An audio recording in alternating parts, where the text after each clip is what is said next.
हूं श्वेता झा और आप देख रहे हैं गुड न्यूज टुडे। रूस और यूक्रेन के बीच जारी जंग का नक्शा अचानक बदलता जा रहा है। जो चिंगारी राख में बदलती जा रही थी, वो अचानक दहकते हुए शोलों में तब्दील हो गई है। पुतिन के बर्थडे पर क्रीमिया के पुल पर हमला करना यूक्रेन को महंगा पड़ा है। पुतिन के एक इशारे पर रूसी जंगी जहाजों ने यूक्रेन के कीव, खार्कीव और लवीव जैसे शहरों पर बम बरसा दिए। लेकिन रूस का यह हमला भी यूक्रेन को पूरी तरह से झुकाने में नाकाम साबित हुआ है।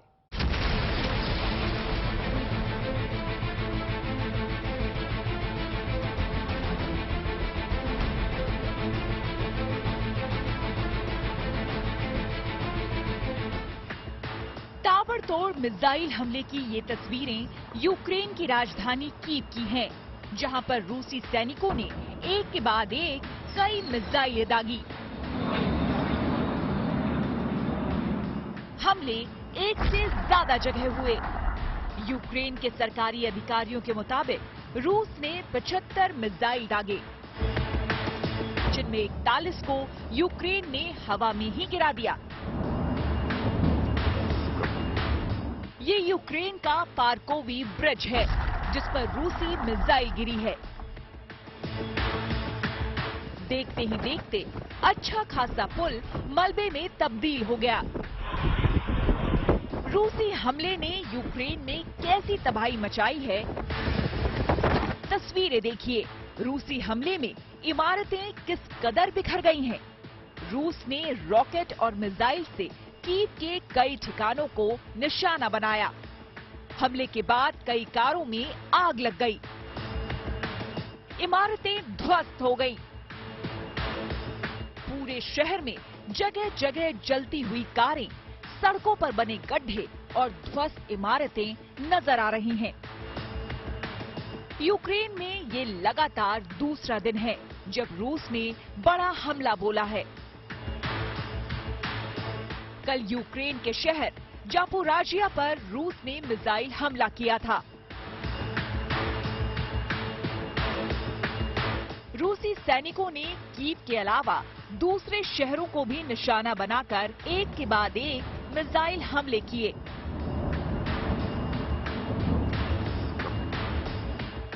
हमले इतने तेज थे कि आसपास की कई इमारतें तबाह हो गईं। मिसाइलें गिरने की वजह से सड़क पर कई बड़े गड्ढे हो गए, जिसका अंदाजा इन तस्वीरों को देखकर लगाया जा सकता है। चारों तरफ इमारत के मलबे का ढेर है। हमले की वजह से खिड़कियां और दरवाजे सब टूटे हुए हैं। मलबा हटाने के लिए मशीनों का सहारा लिया जा रहा है। हर जगह सिर्फ मलबा ही मलबा नजर आ रहा है, जिसे जेसीबी की मदद से साफ किया जा रहा है। बताया जा रहा है कि हमले के बाद लोग सो रहे थे, तभी अचानक उनके घरों से एक के बाद एक मिसाइलें टकराई। हमले में 1 दर्जन से ज्यादा कारें जलकर खाक हो गई। मकानों और दुकानों को भी नुकसान पहुंचा है। राजधानी कीव में लगातार सायरन की आवाज सुनाई दे रही है और लोग जान बचाकर भाग रहे हैं। राजधानी कीव में अफरा तफरी का माहौल है। मेट्रो स्टेशनों में अचानक जबरदस्त भीड़ बढ़ गई है। Українці, українки, ранок важкий, маємо справу з терористами, десятки ракет, іранські шахіди. У них 2 мішені – енергооб'єкти по всій нашій державі. Київщина і Хмельниччина, Львів і Дніпро, Вінниця, Франківщина, Запоріжжя, Сумщина, Харківщина, Житомирщина, Кіровоградщина, Південь держави. Вони прагнуть паніки і хаосу, хочуть знищити нашу енергосистему. Вони безнадійні. Друга мішень – це люди. Спеціально обрали такий час і такі цілі, щоб завдати якнайбільше шкоди. Але पुतिन का ये बदला आक्रामक अंदाज रूस की शान कहे जाने वाले क्रीमिया ब्रिज पर हमले के बाद दिख रहा है। ये पुतिन का वो गुस्सा है जो एक बार फिर भड़क चुका है और गुस्सा भड़कने की सबसे बड़ी वजह इन तस्वीरों में छिपी है। आग के शोलों में तब्दील हो चुका ये वो पुल है जो रूस को क्रीमिया से जोड़ता है।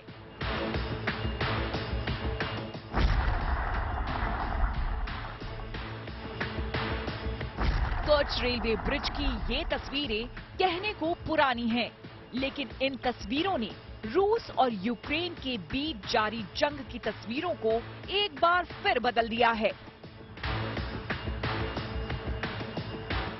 कर्च रेलवे ब्रिज को तबाह कर यूक्रेन ने पुतिन के गुमान पर चोट की, जिसके बाद पुतिन एक बार फिर भड़क गए और जंग में बुझती जा रही चिंगारी दोबारा धधकने लगी। रूस को क्रीमिया से जोड़ने वाले करीब 19 किलोमीटर लंबे इस पुल को यूक्रेन ने एक ही झटके में धमाकों से धुआं कर दिया और देखते ही देखते पुल का एक बड़ा हिस्सा समंदर में समा गया। इस पुल का टूटना रूस के लिए बहुत बड़ा झटका है, क्योंकि पुल के टूटते ही रूस के साथ क्रीमिया का रास्ता टूट गया। दरअसल 7 अक्टूबर को रूस के राष्ट्रपति व्लादिमीर पुतिन का बर्थडे था। पुतिन की जिंदगी के इसी खास दिन से महज एक रोज बाद यूक्रेन ने रूस और पुतिन को एक ऐसा गिफ्ट दिया जिसे पुतिन शायद ताउम्र नहीं भूल पाएंगे। ये तस्वीरें उसी गिफ्ट की हैं। लेकिन यूक्रेन के इस बर्थडे गिफ्ट पर पुतिन ने यूक्रेन को रिटर्न गिफ्ट दे दिया। ये रिटर्न गिफ्ट पुतिन को मिले क्रीमिया के पुल वाले गिफ्ट के मुकाबले भी कहीं ज्यादा खतरनाक है, क्योंकि पुतिन के इस फैसले ने यूक्रेन को नए सिरे से लहूलुहान कर दिया है। पुतिन के गुस्से का अंदाजा उसकी मिसाइलों के हमले से लगाया जा सकता है। उसने पिछले कुछ दिनों में 84 मिसाइलें दागी हैं। 540 – це загальна кількість пошкоджених російськими ударами об'єктів культурної спадщини, культурних інституцій та релігійних споруд в Україні за час повномасштабної війни з 24 лютого. Майже 200 зруйнованих або пошкоджених храмів. І, можливо, поки я звертаюся до вас зараз, одним з російських ударів були пошкоджені ще інші культурні чи освітні об'єкти, ще інші меморіали чи храми. Скажіть, будь ласка, чому представники Росії досі серед вас? रूस और यूक्रेन के बीच जारी जंग में दोनों की ओर से शह और मात का सिलसिला लगातार चल रहा है, लेकिन जिस चिंगारी के पिछले कुछ दिनों में शांत होने की उम्मीद जग रही थी, वो अब एक बार फिर भड़क चुकी है। Bureau report, good news today. एक तरफ रूस और यूक्रेन के बीच जारी जंग तेज हो गई है, तो दूसरी तरफ परमाणु युद्ध का खतरा भी सर उठाने लगा है। एक तरफ रूस और यूक्रेन के इस युद्ध में बेलारूस की एंट्री हो गई है, तो दूसरी तरफ G7 और नेटो से संगठन यूक्रेन के साथ अंत तक डटे रहने की चेतावनी रूस को दे रहे हैं। इस बीच अमेरिकी राष्ट्रपति जो बाइडेन का एक बयान चिंता बढ़ाने के लिए काफी है।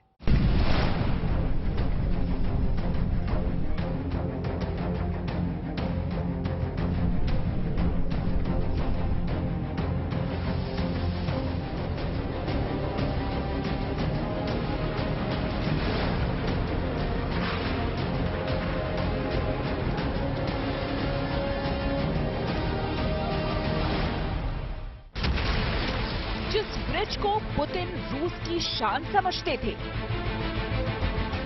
जिस ब्रिज को पुतिन रूस की आन और बान समझते थे, एक भीषण धमाके में 3 खरब रुपए की लागत से बीच समंदर में बना ये ब्रिज तबाह हो गया। रूस की शान माने जाने वाले क्रीमिया के क्रेस स्ट्रेट ब्रिज पर यूक्रेन ने 8 अक्टूबर को हमला किया था, जिसके बाद ब्रिज के ढहने की तस्वीर दुनिया ने देखी थी। यूक्रेन के इस हमले के बाद रूस भी भड़क गया। पुतिन का पारा इतना हाई हो गया कि 10 अक्टूबर को यूक्रेन पर सबसे बड़ी एयर स्ट्राइक हो गई।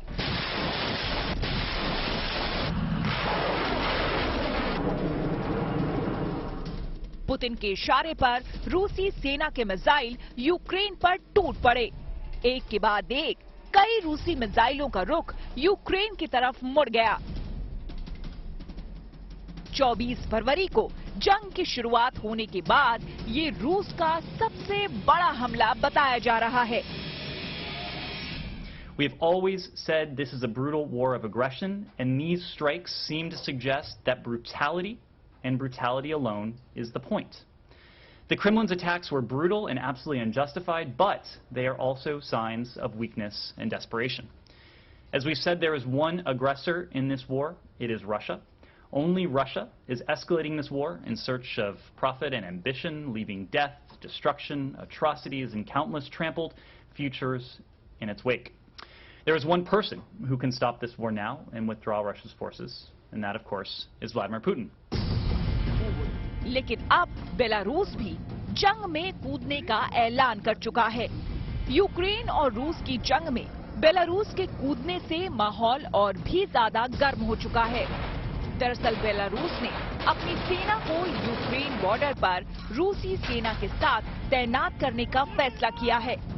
बेलारूस के मुताबिक रूसी सेना को बेस कैंप बनाने और जंगी तैयारी करने के लिए बेलारूस अपनी जमीन देगा। इस फैसले का सीधा मतलब है कि अब यूक्रेन दो तरफ से जंग के मैदान में घिर चुका है। अब रूस के साथ बेलारूस भी यूक्रेन को दहलाने की प्लानिंग कर रहा है। लेकिन बेलारूस के इस फैसले से 30 देशों का संगठन नेटो भी भड़क गया है। And the message from NATO allies will be that we are steadfast in our support to Ukraine, that we are prepared for a long haul, and that we will support them for as long as it takes. NATO के अलावा G7 की ताजा emergency meeting में रूस को धमकी दी गई है कि अगर यूक्रेन पर केमिकल, बायोलॉजिकल या न्यूक्लियर अटैक हुआ तो रूस को बहुत बुरे अंजाम भुगतने पड़ेंगे। G7 की इस इमरजेंसी मीटिंग में यूक्रेन के राष्ट्रपति जेलेंस्की भी जुड़े थे। G7 देशों ने यूक्रेन को मदद का भरोसा भी दिया, लेकिन न्यूक्लियर अटैक को लेकर G7 देशों का डर बता रहा है कि अब पुतिन कुछ भी कर सकते हैं। यानी रूस यूक्रेन के बीच जारी जंग एक खतरनाक मोड़ पर पहुंच गई है। इस जंग में अब परमाणु हमले का खतरा भी मंडराने लगा है। इस बारे में जब एक इंटरव्यू के दौरान अमेरिकी राष्ट्रपति से सवाल किया गया तो उन्होंने इसका साफ जवाब दिया कि ऐसे हालात में पेंटागन को पूछने की जरूरत नहीं है। संदेश साफ है, पुतिन की जरा सी भी हिमाकत एक बड़ी चिंगारी को भड़का सकती है। एक तरफ यूक्रेन लगातार डटा हुआ है, तो दूसरी तरफ रूस और उसके जंगी जहाज लगातार यूक्रेन पर बम बरसा रहे हैं। इस बीच जंग के मैदान में बेलारूस की एंट्री ने हालात और मुश्किल बना दिए हैं।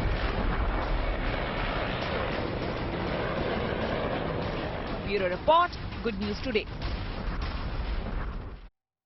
रूस यूक्रेन युद्ध को लगभग 7 महीने हो चुके हैं। जैसे जैसे युद्ध बढ़ रहा है, अंतर्राष्ट्रीय स्तर पर रूसी राष्ट्रपति पुतिन की साख घटती जा रही है। ऐसे में यूक्रेन से जंग के लिए पुतिन ने रणनीति में बदलाव किया है। एक तरफ पुतिन ने आक्रामक रुख अपना लिया है, तो दूसरी तरफ उन्होंने अपने सबसे खूंखार मिलिट्री कमांडर को जंग की कमान सौंप दी है। कौन है ये कमांडर और कितना खतरनाक है, देखिए इस रिपोर्ट में।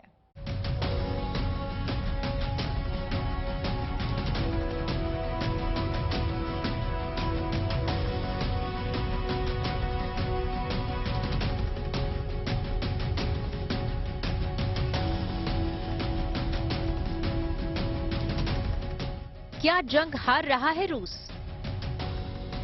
क्या युद्ध के मैदान से रूस पीछे हट रहा है? पुतिन ने क्यों उतारा सबसे खूंखार रूसी कमांडर? ये तमाम सवाल इसलिए खड़े हो रहे हैं क्योंकि लगभग 8 महीने से जारी यूक्रेन से युद्ध के दरमियान रूस के राष्ट्रपति व्लादिमीर पुतिन ने अपना कमांडर बदल दिया है। राष्ट्रपति पुतिन ने अपनी सेना की कमान अब अपने सबसे भरोसेमंद और सबसे खूंखार कमांडर जनरल सर्गेई सुरोविकिन को सौंप दी है। वो ही सर्गेई सुरोविकीन जो अपनी खतरनाक जंगी रणनीति और बमबाजी के लिए पूरे रूस में मशहूर हैं। उसी जनरल सर्गेई सुरोविन को अब यूक्रेन को पूरी तरह से मटियामेट करने की जिम्मेदारी मिली है। सर्गेई सुरोविकीन को अभी तक सीरिया में की गई रूसी लड़ाकों जहाजों की भारी तबाही के लिए जाना जाता है,